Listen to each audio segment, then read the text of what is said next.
La teoría más conocida sobre el origen del universo se centra en un cataclismo cósmico, o sin igual en la historia, el llamado Big Bang. Los defensores del Big Bang sugieren hace unos 10 o 20 millones de años, una onda expansiva masiva permitió que toda la energía y materia conocida del universo, incluso el espacio y el tiempo, surgieran a partir de algún tipo de energía desconocido.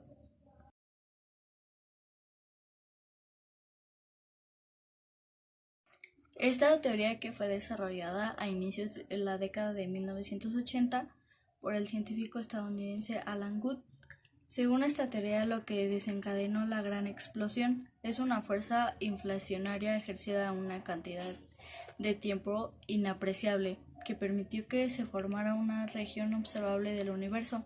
La teoría inflacionaria hace la diferencia entre un universo real y un universo observable, siendo el universo observable el hábito por el hombre, que es mucho más pequeño que el universo real.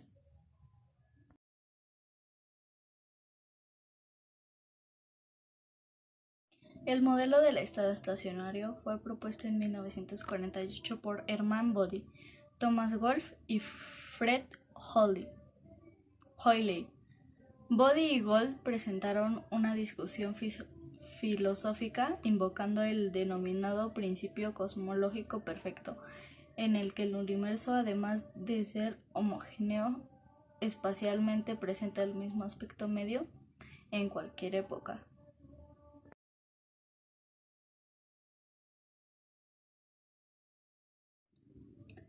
La teoría oscilante o pulsante es una hipótesis propuesta por Richard Tolman, que nos dice que nuestro universo sería el último de muchos surgidos en el pasado, a causa de sucesivas explosiones y contracciones. El citado físico afirmó que en realidad el cosmos no tuvo un origen común, sino que ha estado creándose y destruyéndose continuamente, pasando a una fase de expansión y otra de contracción, también llamada Big Crunch.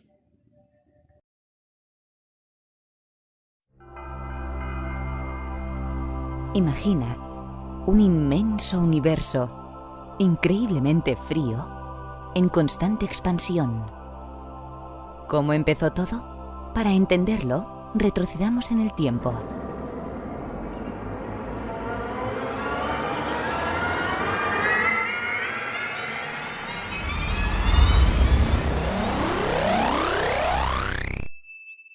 Imagina que te encuentras en los inicios del universo, hace casi 14.000 millones de años. Imagina toda la energía del universo comprimida en un espacio más pequeño que la cabeza de un alfiler. Imagina que estás dentro de este diminuto espacio. El tiempo está parado. Nada de lo que conocemos o imaginamos existe. Todo está a punto de cambiar. Para siempre. Se acaba de producir la gran explosión, el Big Bang. Se ha liberado toda la energía. La temperatura es extremadamente alta y el espacio se expande a una velocidad vertiginosa. En una pequeñísima fracción de segundo ha nacido nuestro universo. Este es el más profundo de todos los misterios. Ahora parte de la energía se condensa, convirtiéndose en masa. Se crean todas las partículas fundamentales de nuestro universo. Algunas de ellas todavía no las entendemos. Entre las que sí, se encuentran los quarks, los electrones, los neutrinos, partículas diminutas que constituirán todo lo que conocemos, incluidos tú y yo. Mira atentamente, se crean por pares una partícula y su correspondiente antipartícula. Pero partículas y antipartículas también sufren una atracción mortal que hace que se aniquilen entre ellas. Una parte de la materia, sin embargo, sobrevive a este proceso afortunadamente para nosotros. Es la materia que forma todo lo que conocemos. A medida que el universo se enfría, los quarks se agrupan en grupos de 3, dando lugar a neutrones y protones. Y estos forman los núcleos más sencillos. Todo esto ocurre en los 3 primeros minutos después del inicio del tiempo. Pero en los siguientes miles de años, el calor y la energía son todavía tan intensos que los electrones no pueden combinarse con estos núcleos. Avancemos 380.000 años desde el Big Bang. El universo se ha expandido y ya es más frío. Ahora los electrones envuelven los pequeños núcleos, dando lugar a los primeros átomos sencillos, los de hidrógeno y helio. Y una vez creados los átomos, las partículas de luz ya pueden atravesar el espacio sin impedimento alguno. Lo que hasta ahora era una niebla densa de partículas que colisionaban entre ellas, de repente se hace visible. Hágase la luz. Esta primera luz puede observarse aún en forma del llamado fondo cósmico de microondas, una huella dactilar permanente del universo. Continuemos nuestro viaje, avanzando unos cuantos centenares de millones de años. Ahora la fuerza de la gravedad hace que las nubes de hidrógeno y helio se contraigan, provocando reacciones nucleares. Por todos sitios empiezan a nacer las primeras estrellas. Algunas de ellas son muy masivas. Agotan su combustible y colapsan. En el silencioso espacio, explotan las primeras supernovas gigantes.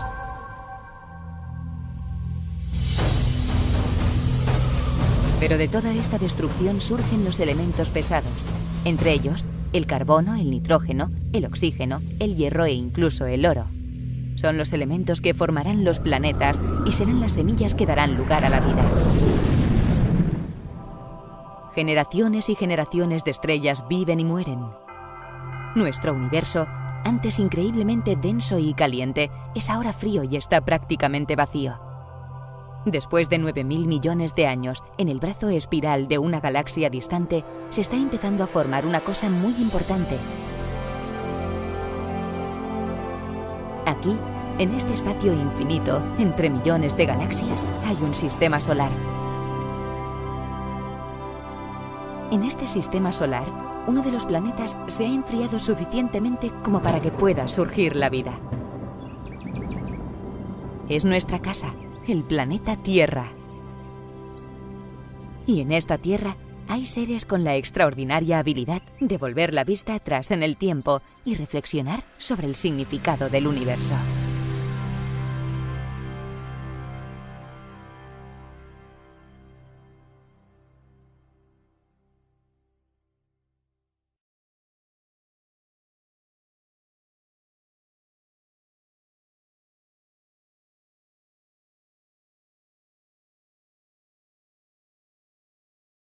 Acreción es la agregación de materia a un cuerpo. Por ejemplo, la creación de masa por una estrella es la adición de masa a la estrella a partir de materia interestelar o de una compañera. La teoría de la creación fue propuesta por el geofísico ruso Otto Echinoğlu en 1944. Asume que el Sol pasó a través de una densa nube interestelar y emergió rodeado de un envoltorio de polvo y gas. La teoría no explica los satélites o la ley de Bode y debe considerarse como la más débil de aquí las descritas.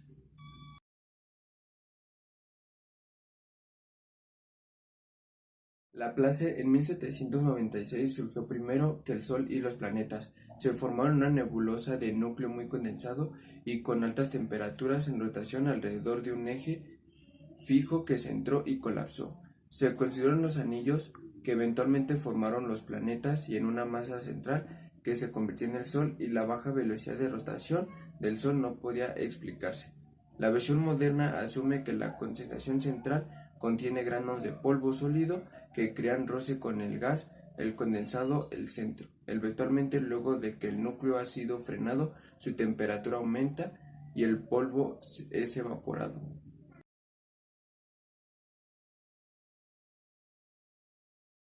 La teoría de captura es una versión de la de Jeans, en la que el Sol interactúa con una protoestrella cercana, sacando un filamento de materia de las protoestrellas.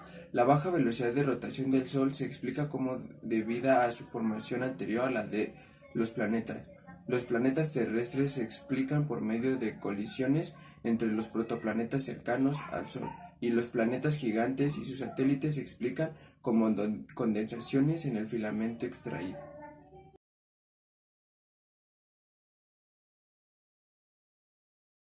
Denominamos nebulosa a nubes de gas y polvo que por fenómenos de condensación y agregación de materia originarán las galaxias. Las teorías nobulares implican que antes de la existencia del sistema solar, una estrella al final de su vida se convirtió en una supernova que durante miles de años liberó material estelar al espacio finalmente al colapsar. Explotó dando origen al planeta agrupados en una gran nebulosa. La nube así formada viaja por el espacio con un movimiento rotatorio o movimiento angular. Remanente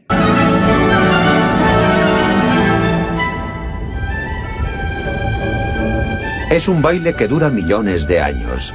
Comienza cuando el gas y el polvo forman cúmulos microscópicos y termina con nuevos mundos.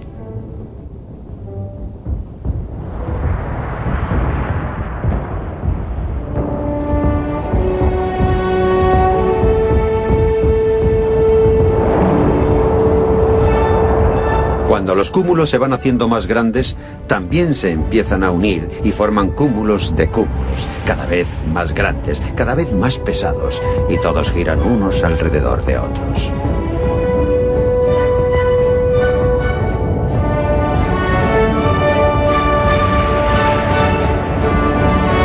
Y en el centro de todo, toma forma una enorme nube de gas y polvo. Una bola de materia que gira, absorbiéndolo todo. Se hace cada vez más grande y cada vez más caliente. Hasta que nace una nueva generación de estrellas. Y este es nuestro Sol. El gas y el polvo que quedan desaparecen, dejando los planetas.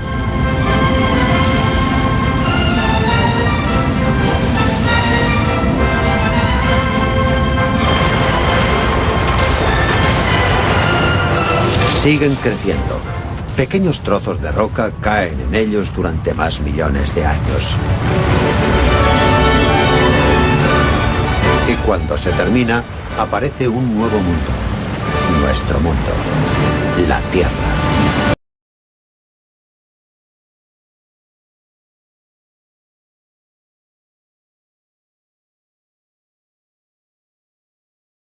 Bioquímico ruso Alexander Ivanovich Oparin publicó en 1922 El origen de la vida.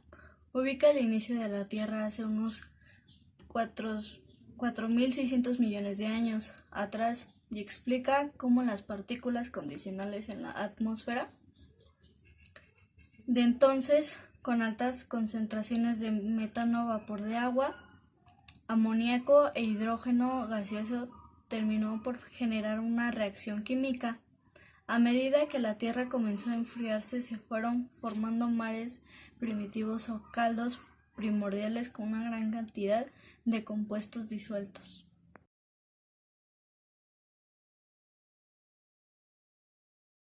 Fue el científico estadounidense Stanley Miller quien en 1953 quiso probar la teoría de Oparin.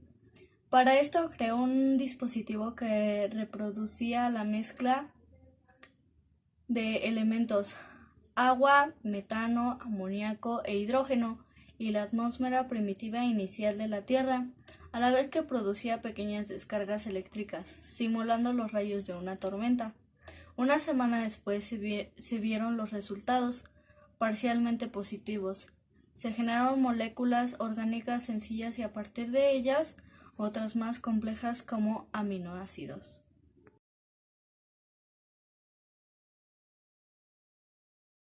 El paso siguiente lo dio el bioquímico norteamericano Sidney W. Fox.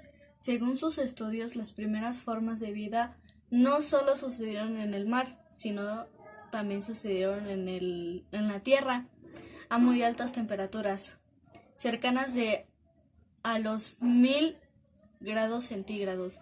Una determinada mezcla de gases habrían sufrido transformaciones que culminaron en la síntesis de aminoácidos, que a su vez se unieron formando proteinoides. Al sumergirse en el agua, estos replejaron sobre sí mismos, adoptando formas de microesferas que podían absorber sustancias.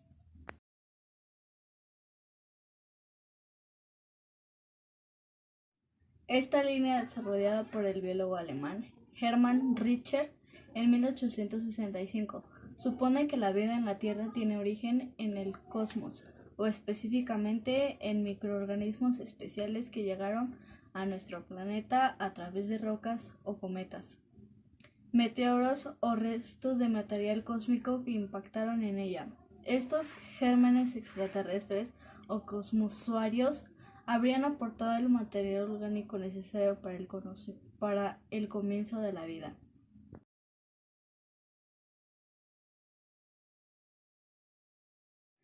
El ácido ribonucleico o ARN, junto a otras proteínas y moléculas, es un elemento decisivo para que el ADN pueda replicarse.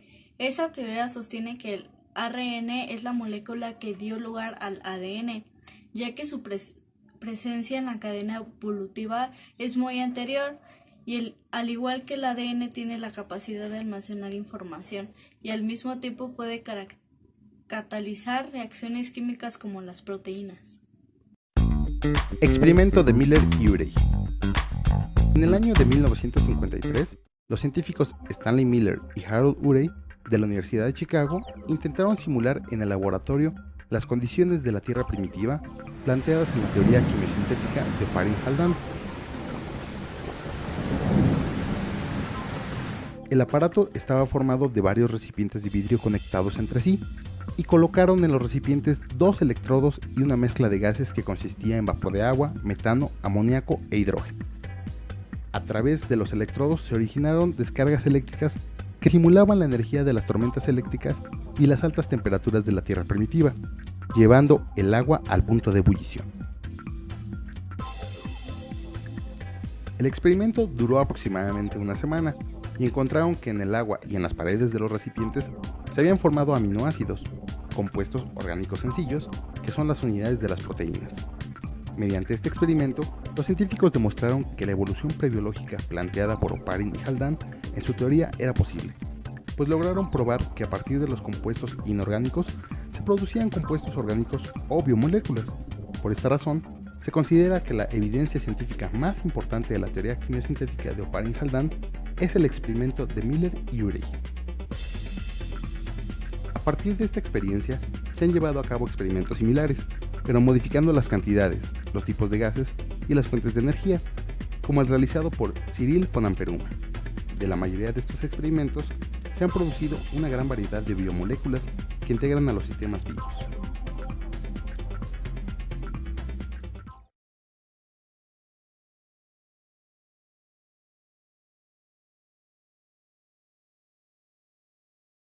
Esta teoría explica sobre el origen del universo, pues se basa en las Sagradas Escrituras, la Biblia, por un Dios supremo todopoderoso e inteligente. Las formas de creacionismo nombradas anteriormente son consideradas formas de creacionismo antievolución porque requieren la intervención directa de un creador. Además de este tipo de creacionismo, existe el creacionismo proevolución, expresado en el creacionismo evolutivo y en una postura filosófica llamada evolución testa.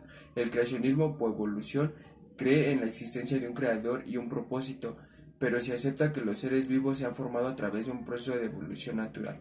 Esta forma de creacionismo no interfiere con la práctica de la ciencia ni es presentada como una alternativa al nestorianismo, sino como un complemento filosófico o religioso a la teoría de la evolución.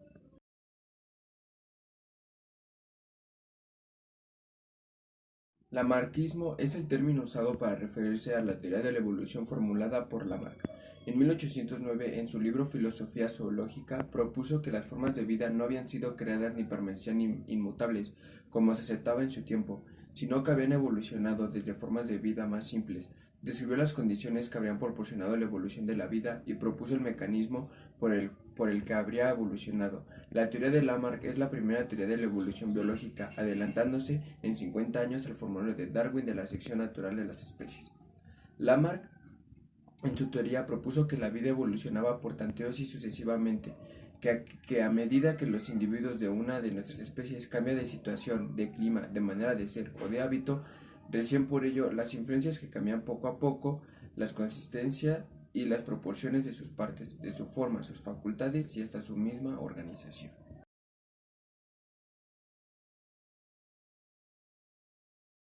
El darwinismo es un término con el que se describen las ideas de Charles Darwin, especialmente en la relación a la evolución biológica por selección natural. El darwinismo no es un sinónimo de evolucionismo, dado que este último es anterior a Charles Darwin. Las teorías darwinistas son evolucionistas, pero su aportación es el clave concepto de la selección natural considerado determinante para explicar la causa de la evolución y que en su posterior desarrollo, numerosas aportaciones y correcciones permitirán la formulación de la teoría de la evolución actual o síntesis evolutiva moderna. Por tanto, es igualmente equivocado usar el término darwinismo para referirse a la actual teoría de la evolución, ya que este no se reduce solo a las ideas postuladas por Charles Darwin.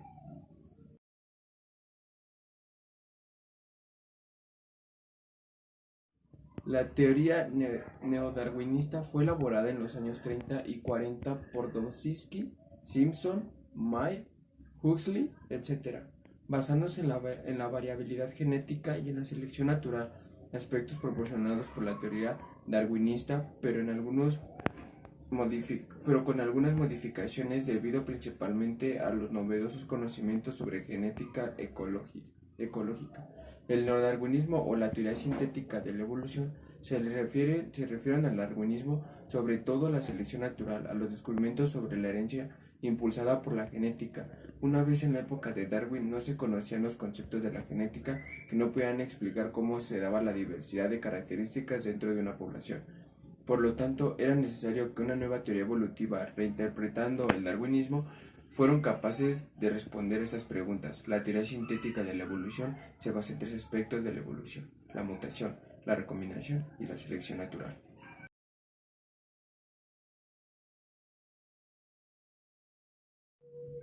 La teoría del equilibrio puntuado, también denominado equilibrio interrumpido, es una teoría del campo de la evolución biológica propuesta por Niles Eldredge y Stephen Jay Gould en 1972.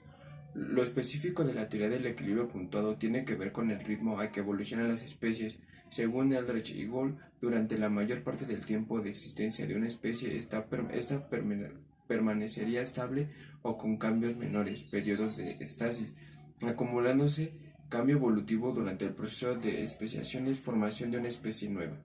¿Qué sería una especie de revolución genética breve en términos geológicos? No se discute el carácter gradual del cambio evolutivo, sino que se niega la uniformidad de su ritmo. Las diferencias entre la explicación clásica y la nueva teoría del equilibrio puntuado se refieren no solo al tiempo, rápido o lento, de la evolución, sino también al modo en que éste se despliega. Así, los gradualistas definen que la evolución se desarrolla lenta y gradualmente en el tiempo, básicamente según un patrón.